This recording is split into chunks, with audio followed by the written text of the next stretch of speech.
This story is sponsored by the Central Minnesota Federal Credit Union in Cold Spring.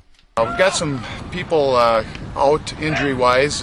Dane Voselka, our sophomore running back, defensive player, will be out for the game. Rolled up his ankle pretty bad last week against Apollo.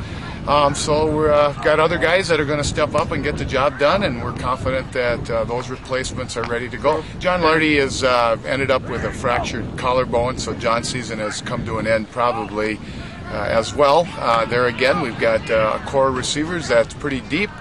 Derek Eisenchenk, Brian Hansen, Zach Bork, just to name three of them. Those guys have been doing a nice job all season, and they'll just step up a little bit more and fill in for John. And for ROCORI, the Spartan spotlight would be the running back slash linebacker number 15, Alex Welcome to the Jungles, who's back healthy finally for the Spartans as they're riding a 3-game winning streak as they face off against the Sauk Rapids Rice Storm in the first round of the section playoffs. And it would be Sauk Rapids who would come out with the momentum early in the first half of this game. It was a very ugly first half for both teams. There, Alex Jungles along with Tyler Hummerding in the Spartan backfield. The defense for ROCORI would be huge all game long, as it has been all season long. There, Adam Gertkin once again flying through that middle as he's done time and time again. And there, the loose ball recovered by Aaron Bacchus for the Spartans. And ROCORI forcing another turnover. But the Spartan offense would not be able to get their ground game going. The last time the Spartans played Sauk Rapids, Nick Schneider ran for 252 yards, and the Spartans ran for over 300 yards in that game. But Sauk Rapids would strike first. They would miss the extra point, but they would jump on top of the Spartans in the first quarter, 6-0. And it looked like Sauk Rapids was in control of the first quarter. Early on in the second quarter, the Spartans' ground game would finally start to click here. Alex Jungles with a huge run off to the left side. Alex getting jiggy with things early in the second quarter, and Nick Schneider would bully his way up the middle. And watch this little cut. He'll make right here to the right, and the Spartans would take the lead on this run. They would go on top 7-6. And here's just another look at the TD run by Nick Schneider, who's just a phenomenal athlete. He's one of those phenom superstars in high school that has the speed, the power, and the agility. And he's just a sophomore, folks. I don't think people realize how great Nick could be.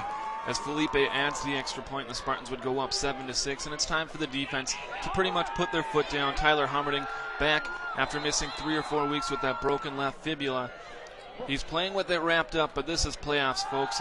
If you're breathing, you're out there, and the Spartans defense, all those black helmets would fly to the ball and pretty much shut down the running attack for Sauk Rapids in this game. Joby Roush had another huge game for the Spartans D-line.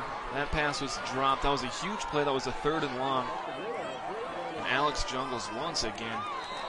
The Spartans running backs, just some of the hardest runners you'll see in here on 3rd and 6. The Spartans call a quarterback bootleg.